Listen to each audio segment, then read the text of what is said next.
परिणाम time news मध्ये मी कैलास सोनवणे आपले हार्दिक स्वागत करतो। सुरुवातीला पाहूया 24 तासातील ताज्या घडामोडी। धुळे मॅरेथॉन स्पर्धा 2025 सीझन 3 ला भूतपूर्व प्रतिसाद। राष्ट्रीय राज्यस्तरीय खेळाडू कलाकारांसह 31,000 स्पर्धकांनी स्पर्धेत नोंदवला सहभाग। औद्योगिक वसाहतीतील संजय सोया प्रायव्हेट लिमिटेड कंपनीत भीषण स्फोट, 1 जण ठार तर 2 जण गंभीर जखमी। पॅरा कमांडो अनिल खैरनार यांचा सेवानिवृत्ती सन्मान सोहळा संपन्न। आणि रौप्य महोत्सवानिमित्त आयोजित कला महोत्सवाचा पारितोषिक वितरणाचा सोहळा संपन्न। आता बातमीपत्र विस्ताराने। धुळे जिल्हा पोलीस दल, जिल्हा अधिकारी कार्यालय, महानगरपालिका, जिल्हा परिषद, जिल्हा क्रीडा अधिकारी कार्यालय यांच्या संयुक्त विद्यमाने आयोजित धुळे मॅरेथॉन स्पर्धा 2025 सीझन 3 ला अभूतपूर्व प्रतिसाद लाभला। राष्ट्रीय राज्यस्तरीय खेळाडू व कलाकारांसह 31,000 स्पर्धकांनी स्पर्धेत सहभाग नोंदविला। धुळे जिल्हा पोलीस दल, जिल्हाधिकारी कार्यालय, जिल्हा परिषद प्रशासन, महानगरपालिका व जिल्हा क्रीडा अधिकारी तसेच विविध सामाजिक संस्था यांच्या संयुक्त विद्यमाने आयोजित धुळे मॅरेथॉन स्पर्धा 2025 सीझन 3 ला अभूतपूर्व प्रतिसाद मिळाला। राष्ट्रीय राज्यस्तरीय खेळाडू कलाकारांसह 31,000 स्पर्धकांनी सदर स्पर्धेत सहभाग नोंदवला। धुळे जिल्हा पोलीस दल, जिल्हाधिकारी कार्यालय, महानगरपालिका, जिल्हा परिषद, जिल्हा क्रीडा अधिकारी कार्यालय धुळे यांच्या संयुक्त विद्यमाने आयोजित धुळे मॅरेथॉन स्पर्धा 2025 च्या season 3 fit Dhule, hit Dhule तसेच ग्रीन धुळे, क्लीन धुळे या घोषणा वाक्यासह ही स्पर्धा शहरात तिसऱ्यांदा आयोजित करण्यात आली होती। शहरातील पोलीस कवायत मैदान येथून मॅरेथॉन स्पर्धेला सुरुवात झाली। या स्पर्धेत राष्ट्रीय राज्यस्तरीय खेळाडू कलाकारांसह 31,000 वर स्पर्धकांनी सहभाग घेतला। पोलीस कवायत मैदानावर रविवारी सकाळी धुळे मॅरेथॉनचे उद्घाटन मान्यवरांच्या हस्ते झेंडे दाखवून करण्यात आले। या स्पर्धेत 21 किलोमीटर, 10 किलोमीटर, 5 किलोमीटर, 3 किलोमीटर अशा half marathon, timing run, dream run, family run विभागात आयोजन करण्यात आले होते। या मॅरेथॉन स्पर्धेसाठी पहाटे 5 वाजेपासूनच नागरिकांनी पोलीस कवायत मैदान येथे गर्दी करण्यास सुरुवात केली होती। पहाटे झुंबा डान्स, पारंपरिक वाद्यासह नृत्य सादर करण्यात आले। या मॅरेथॉन स्पर्धेत 31,000पेक्षा अधिक स्पर्धकांसह विविध सामाजिक संस्था, युवक, युवती, महिला, गृहिणी, तरुण, ज्येष्ठ नागरिक तसेच कुटुंबीय मोठ्या उत्साहात सहभागी झाले होते। पोलीस कवायत मैदानापासून सुरू झालेल्या मॅरेथॉन स्पर्धा 12 पत्तर मार्गे छत्रपती शिवाजी महाराज पुतळ्याला वळसा घालून जुना आग्रा रोड वरून मोठ्या पुलामार्गे दत्त मंदिर चौक, जिल्हा क्रीडा संकुल, गोंदूर रोड, स्टेडियम येथून त्याच मार्गाने पुन्हा पोलीस कवायत मैदान असा मार्ग निश्चित करण्यात आला होता। या मॅरेथॉन स्पर्धेत धुळे जिल्ह्यासह इतर जिल्ह्यातील स्पर्धकी मोठ्या संख्येने सहभागी झाले होते। या स्पर्धेत विजेत्या प्रथम, द्वितीय, तृतीय क्रमांकाच्या धावपटूस मेडल, प्रमाणपत्र व रोख बक्षीस मान्यवरांच्या हस्ते वितरित करण्यात आले। यावेळी केंद्र सरकारने धुळे जिल्ह्यातील साक्री तालुक्यातील बारीपाडा येथील वनसंवर्धक चैत्राम पवार यांच्या जल, जंगल, जमीन व सामाजिक क्षेत्रातील कामगिरीची नोंद घेऊन त्यांना पर्यावरण व वन संवर्धन या क्षेत्रासाठी पद्मश्री पुरस्कार जाहीर केल्याबद्दल त्यांचा पालकमंत्री जयकुमार रावल यांच्या हस्ते मॅरेथॉनचे सन्मान चिन्ह देऊन सत्कार करण्यात आला। या प्रसंगी जिल्ह्याचे पालकमंत्री जयकुमार रावल, पद्मश्री चैत्राम पवार, आमदार अनुप अग्रवाल, जिल्हाधिकारी जितेंद्र पापळकर, जिल्हा परिषदेचे मुख्य कार्यकारी अधिकारी विशाल नरवाडे, पोलीस अधीक्षक श्रीकांत देवरे, महापालिका आयुक्त अमिता दगडे पाटील, अप्पर पोलीस अधीक्षक किशोर काळे, माजी केंद्रीय राज्यमंत्री डॉक्टर सुभाष भामरे, विश्वविजेती बॉक्सिंग चॅम्पियन मेरी कोम, अभिनेता अजय पुरकर, विनोदी हास्य कलाकार चेतना भट, श्याम राजपूत, युवा प्रेरणा स्रोत व फिटनेस तज्ञ वैभव शिंदे यांच्यासह विविध विभागांचे प्रशासकीय अधिकारी, लोकप्रतिनिधी, माध्यम प्रतिनिधी, नागरिक व खेळाडू मोठ्या संख्येने उपस्थित होते। प्रशासनाच्या माध्यमातून दरवर्षीप्रमाणे पोलीस विभागांच्या प्रयत्नाच्या माध्यमातून धुळे मॅरेथॉन सीझन 3 आज झाला आणि मला असं वाटतं की भारतामध्ये ग्रामीण क्षेत्रामध्ये जे छोटे जिल्हे त्याच्यामध्ये सर्वात मोठा मॅरेथॉन स्पर्धा ही धुळे मॅरेथॉन स्पर्धा आहे। 31,000 लोकांनी त्याच्यामध्ये भाग घेतला। अगदी 7-8 वर्षाच्या मुलापासून तर 75 वर्षाच्या आजीपर्यंत अनेकांना आम्ही या स्पर्धेमध्ये भाग घेताना पाहिलं आणि अत्यंत यशस्वी एक प्रकारचं लोक 12 महिन्यामध्ये याची वाट पाहत असतात सीझन कधी। तिसरं वर्ष असताना 31,000 लोकांचा प्रतिसाद फार मोठा आहे। माननीय नरेंद्र मोदी यशस्वी पंतप्रधान यांनी फिट इंडिया असं आव्हान दिलं आणि ते आव्हान स्वीकारत जिल्हा प्रशासनाच्या माध्यमातून दरवर्षी आयोजन केलं जातं। आज आपण पाहतोय की धुळे शहरामध्ये लोक त्याच्यामध्ये भाग घेतात। अनेक सेलिब्रिटी इथे आलेत, मॅरी कॉम सारख्या बॉक्सर इथे आलेत, आमचे सारे लोक याच्यामध्ये सहभागी झाले। पोलीसचे सरकारी अधिकारी हे सुद्धा याच्यामध्ये सहभागी झाले आणि धुळे जिल्ह्याला वेगळ्या मानांकापर्यंत पोहोचवणारा ही धुळे मॅरेथॉन आहे. त्या मॅरेथॉनचा आम्हाला अभिमान आहे. आम्ही सारेच लोकप्रतिनिधींना पाठिंबा देतो. सर्व पक्षाच्या पलीकडे जाऊन आम्ही इथे येत असतो. पद्मश्री चैत्रामजी सुद्धा इथे आलेले आणि पुन्हा एकदा धुळे मॅरेथॉनला शुभेच्छा देत असताना दरवर्षी वर्षानुवर्ष हे धुळे मॅरेथॉन चालू राहील अशी अपेक्षा व्यक्त करतो. सगळ्यांना शुभेच्छा देतो. ज्यांनी भाग घेतलं त्यांचं मी मनापासून अभिनंदन करतो. धुळे शहरातील अवधान औद्योगिक वसाहतीत असलेल्या संजय सोया प्रायव्हेट लिमिटेड कंपनीत बॉयलरच्या टाकीला वेल्डिंग करताना भीषण स्फोट होऊन एक जण ठार तर 2 जण गंभीर जखमी झाल्याची घटना शनिवारी रात्री 7:30 वाजेच्या सुमारास घडली. धुळे शहरातील अवधान येथील औद्योगिक वसाहतीत असलेल्या संजय सोया प्रायव्हेट लिमिटेड मध्ये बॉयलरच्या टाकीला वेल्डिंग करत असताना भीषण स्फोट होऊन झालेल्या दुर्घटनेत एक जण ठार तर 2 जण गंभीर जखमी झाल्याची घटना शनिवारी रात्री 7:30 वाजेच्या सुमारास घडली. स्फोटामुळे लागलेल्या आगीवर महानगरपालिकेच्या अग्निशमन दलाने नियंत्रण मिळवले. अवधान औद्योगिक वसाहतीतील संजय सोया कंपनीत नवीन बॉयलरची टाकी उभारण्याचे काम सुरू होते. काही मजूर टाकीवर चढून वेल्डिंग करीत असताना टाकीत गॅस तयार झाल्याने अचानक भीषण स्फोट झाला. हा स्फोट इतका भयंकर होता की टाकीचे झाकण उडून ते टाकीच्या शेजारीच असलेल्या एका पत्र्याच्या शेडवर जाऊन पडले. पत्री तुटून झाकण जमिनीवर येऊन पडले. या स्फोटामुळे बॉयलरने पेट घेतला. स्फोट होताच मोठा आवाज झाला. यामुळे कंपनीतील कर्मचाऱ्यांमध्ये धावपळ उडाली. सर्वजण आवाजाच्या दिशेने काय झाले हे पाहण्यासाठी धावत सुटले. तेव्हा घटनास्थळी उपेंद्र राजधर वय 25 राहणार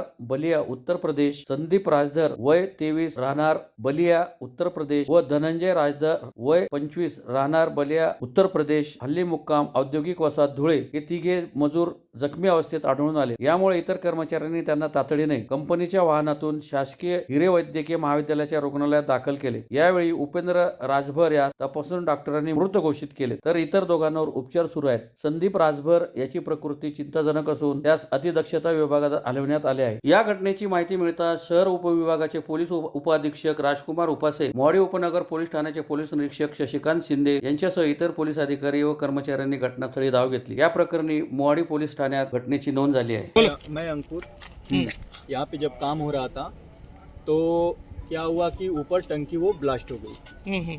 उसमें गर्म तेल पड़ रहा था और काम भी हो रहा था.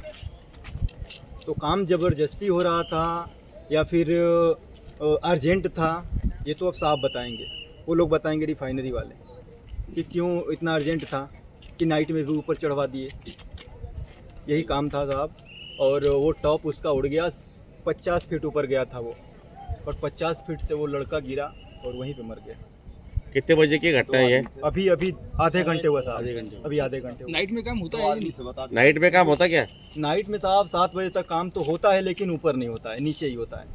जो नीचे का काम होता है उसको करते हैं 7 बजे तक और ऊपर से आदमी नीचे आ जाता तो है. आप 7 बजे के बाद ऊपर चढ़े किसने वहाँ बोला आपको? रिफाइनरी से जो तेल आ रहा था हाँ। वही उधर के साहब लोग ऊपर काम करवा रहे थे. उन्होंने हाँ वो जबरदस्ती यहीं बोला पे आपको? थे. अब जबरदस्ती तो वही ना बताएंगे. हाँ। मैं तो उधर काम कर रहा था. मैं तो उड़ते हुए टंकी देखा बस. अरे त्या लोखंडाच्या टाकीवर 2 मजूर ते चढलेले होते आणि ते त्या ठिकाणी वेल्डिंगचे काम करत होते. त्या टाकीला असलेलं झाकण आतून गॅस क्रिएट झाल्यामुळे ते झाकण उडालं आणि त्या धक्क्याने दोघं ते खाली पडले. भारतीय पॅरा कमांडो स्पेशल फोर्स सेनेमध्ये देश सेवा करून निवृत्त झालेले पॅरा कमांडो अनिल खैरनार यांचा सेवानिवृत्ती सन्मान सोहळा अकलाड येथे उत्साहात संपन्न झाला. भारतीय पॅरा कमांडो स्पेशल फोर्स सेनेमध्ये 22 वर्ष अखंड आणि यशस्वी देशसेवा पार पाडून हवालदार या पदावरून निवृत्त होणारे पॅरा कमांडो अनिल नथू खैरनार यांचा सेवानिवृत्ती सन्मान सोहळ्याचा कार्यक्रम धुळे तालुक्यातील अकलाड येथील संत सावता माळी मंदिर चौक येथे रविवारी मोठ्या उत्साहात संपन्न झाला. मान्यवरांच्या हस्ते प्रतिमा पूजन करून कार्यक्रमास सुरुवात करण्यात आली. त्यानंतर पॅरा कमांडो अनिल खैरनार यांचा सपत्नीक अनेक मान्यवरांच्या हस्ते सत्कार करीत त्यांना पुढील वाटचालीस शुभेच्छा देण्यात आल्या. उपस्थित मान्यवर व खैरनार यांच्या कुटुंबातील सदस्यांतर्फे मनोगते व्यक्त करण्यात आली. कार्यक्रमाचे आयोजन संजय बाविस्कर, विजय बाविस्कर, राजेंद्र बाविस्कर, मनोज बाविस्कर, लक्ष्मण बाविस्कर, भैया सूर्यवंशी, सुनील इंदाईत, विलास बाविस्कर आदींनी केले होते. यावेळी माजी केंद्रीय संरक्षण राज्यमंत्री डॉक्टर सुभाष भामरे, डॉक्टर सुशील महाजन, विलास विलास माळी, हरिचंद्र रेंडे, नेरचे माजी सरपंच शंकरराव खलाने, माजी नगरसेवक प्रवीण अग्रवाल, अजय सूर्यवंशी, हर्षल माळी, शिवसेनेचे हिलाल माळी, माजी सैनिक तुकाराम खलाने, राकेश गवळी, विठ्ठल बाविस्कर, किशोर आहिरे, हिंदराज सूर्यवंशी, राकेश खलाने, प्रकाश बाविस्कर, किशोर मराठे, महेंद्र खलाने, समीर बाविस्कर, संदीप गवळी, जगदीश सूर्यवंशी, झुलाल बाविस्कर, प्रकाश बाविस्कर, मुरलीधर बाविस्कर, धनराज बाविस्कर, राकेश गवळी आदी उपस्थित होते. खासदार साहेब, माझ्या गावाची मंडळी, मित्र परिवार आणि आजी माजी सैनिक यांचे खूप खूप अभिनंदन करतो. मी माझ्या कालावधीत 2003 भरती झालो, तर 2025 मध्ये रिटायरमेंट झालो.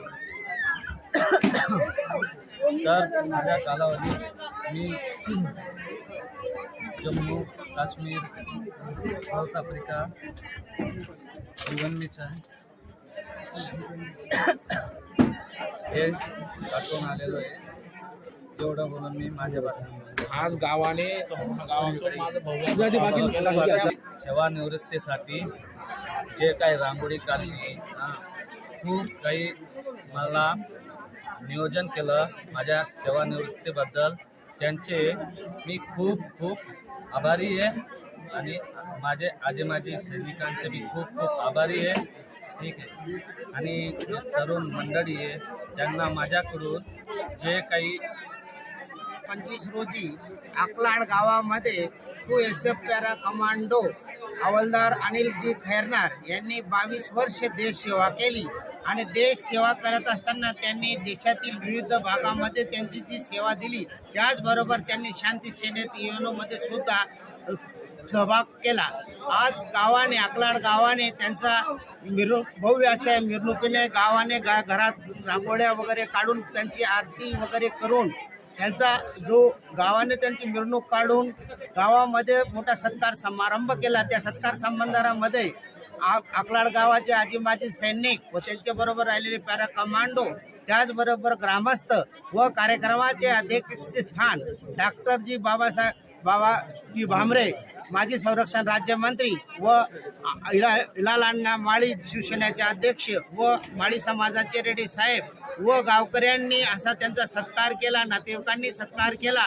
त्याबद्दल मी त्यांना त्यांच्या पुढील आयुष्यासाठी आणि त्यांच्या जीवनासाठी ईश्वरचरणी प्रार्थना करतो व त्यांना सेवानिवृत्तीनंतरची जे दुसऱ्या विनिंगसाठी ऐकवाने त्यांना उदंड असं आयुष्य देव, एवढं बोलतो आणि माझी भाषा. शिंदखेडा श्री सातपुडा तापी परिसर संमिश्र अपंग शिक्षण समितीच्या उज्ज्वल रुरल डेव्हलपमेंट सोसायटीच्या रौप्य महोत्सव वर्षानिमित्त आयोजित कला महोत्सवाचा पारितोषिक वितरणाचा सोहळा उज्ज्वल शैक्षणिक संकुल शिंदखेडा येथे रविवारी संपन्न झाला. शिंदखेडा येथील श्री सातपुडा तापी परिसर संमिश्र अपंग शिक्षण समितीच्या उज्ज्वल रुरल डेव्हलपमेंट सोसायटीच्या रौप्य महोत्सवी वर्षानिमित्त आयोजित कला महोत्सवाचा पारितोषिक वितरणाचा सोहळा उज्ज्वल शैक्षणिक संकुल शिंदखेडा येथे रविवारी संपन्न झाला. कार्यक्रमाचे उद्घाटक म्हणून पणन व राजशिष्टाचार मंत्री तसेच पालकमंत्री जयकुमार रावल हे उपस्थित होते. तर कार्यक्रमाच्या अध्यक्षस्थानी संस्थापक अध्यक्ष RR पाटील हे उपस्थित होते. उपस्थित प्रमुख अतिथींच्या हस्ते महापुरुषांच्या प्रतिमांचे पूजन करून दीप प्रज्वलन करीत कार्यक्रमास सुरुवात करण्यात आली. यावेळी मंत्री जयकुमार रावल यांचा तसेच मान्यवरांचा सत्कार समारंभाचा कार्यक्रमही संपन्न झाला. मान्यवरांनी मनोगते व्यक्त केली. त्यानंतर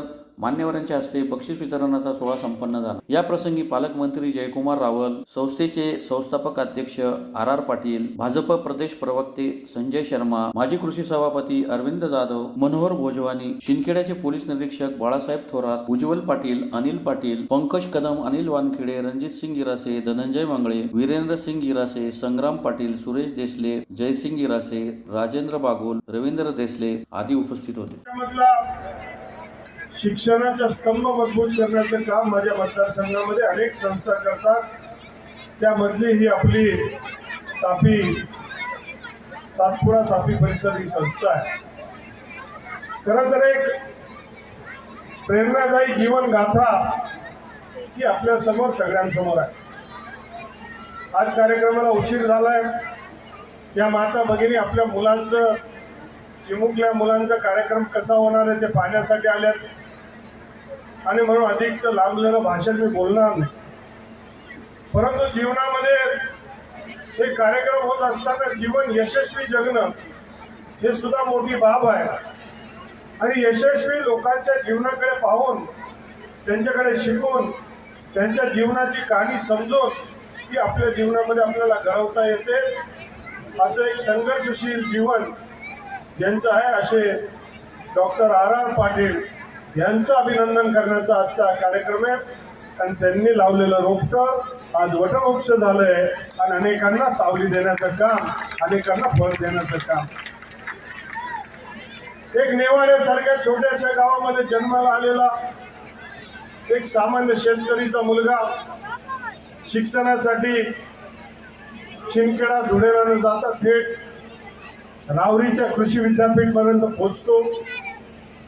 तिथे मी पशुसंवर्धन मध्ये डिप्लोमा करेल आता मला त्या काळामध्ये माहीत नाही, पण नक्कीच त्यांचे वडील काय त्यांना शाळेपर्यंत त्या रावरीपर्यंत गेले नसतील. स्वतःच भाडं थोडं जमा करून एसटीला तनगत तिथे पोहोचले असतील. त्या रावरीमध्ये कोणती गल्ली आहे, कोणती शाळा आहे, कुठं आहे, तिथे पोहोचून ॲडमिशन घेणं काय, डिप्लोमा पूर्ण करणं काय आणि त्याच्यानंतर त्या सगळ्यांना आवडणारी सरकारी नोकरी घेणं काय. परंतु काम करत असताना पोटामध्ये असलेली आग की मला अजून काय करायचंय, मला अजून पुढे जायचंय, मी स्वतःचं काय निर्माण करेल असं मनामध्ये जिद्द होती. आणि त्यांनी त्या नोकरी सोडली आणि त्यांचं छोटंसं वटवृक्ष, छोटंसं रोपटं लावलं. आणि पाहता पाहता 30 विद्यार्थ्यांनी चालू झालेली शाळा आज 1500 विद्यार्थ्यांची ही शाळा निर्माण झाली. आणि जवळजवळ 100च्या वर लोक हे त्यांच्याकडे नोकरीला आहे. विद्यार्थ्यांमध्ये नक्कीच 25-30 विद्यार्थी हे वैद्यकीय क्षेत्रामध्ये MBBS, MD, medical engineering, pharmacy या तंत्र शिक्षणामध्ये प्रावीण्य मिळून त्याच्या वेगळ्या विभागात नोकरी, काही विद्यार्थी आधुनिक शेती करताय, काही आधुनिक व्यवसाय करताय. याचा आम्हाला सांगताना फार अभिमान वाटतो. याचा पुरावा म्हणून या स्क्रीनवर सगळ्यांच्या कॉमेंट्स अवेलेबल आहे आणि हा कार्यक्रम आता यूट्यूबवर सतत पाहायला मिळत राहणार आहे. या प्रसंगी 25 वर्षाचा कार्यभार चालत असताना या ठिकाणी आम्हाला शहरातील पंचक्रोशीतील अतिशय सामान्य विद्यार्थ्यांना आपण कुठल्याही प्रकारचं शुल्क न घेता दर्जेदार शिक्षण देण्याचा प्रयत्न आपण करत असतो. भाऊ ग्रामीण भागातले विद्यार्थी असतात, आम्ही त्यांना गणवेशपासून म्हणजे शिक्षण मोफत तर आहेच आहे, परंतु इतरही शैक्षणिक साहित्य असेल, क्रीडाचे विषय असतील. आत्ताच आम्ही मागच्या पंचवार्षिकमध्ये दरवर्षी 1-1.5 लाख रुपयाचं स्वतः क्रीडा साहित्य खरेदी करत असतं. दुसरा एक विषय भाऊ आपल्याला सांगायचं की आता नवीन शैक्षणिक धोरण केंद्र शासनाच्या योजनेचा लाभ म्हणून आपली शाळा शिंदखेडा तालुक्यामध्ये गेल्या 2 वर्षापूर्वी आपल्याला केंद्र शासनाच्या नीती आयोगाच्या माध्यमातून अटल टिंकरिंग लॅब मंजूर झालेले होते. तेही लॅबचं लोकार्पण आपल्या हस्ते थोडं त्याचं काम प्रगतीपथावर आहे ते आम्ही करणार आहोत. या लॅबचा उपयोग हा फक्त आमच्या शाळेसाठी नव्हे तर शिंदखेडा शहरातील त्या तालुक्यातील जेवढ्या शाळा असतील त्या शाळांना आमच्या मार्फत आव्हान आहे की त्या ठिकाणी जर एखाद्या विद्यार्थ्यांना संशोधनात्मक काही गोष्टी करायच्या असतील तर त्याच्या संशोधनाचं वाव आपल्या शाळेमध्ये त्या विद्यार्थ्यांना आणून त्यांना पूर्ण त्या प्रकारचं संधी दिली जाणार आहे.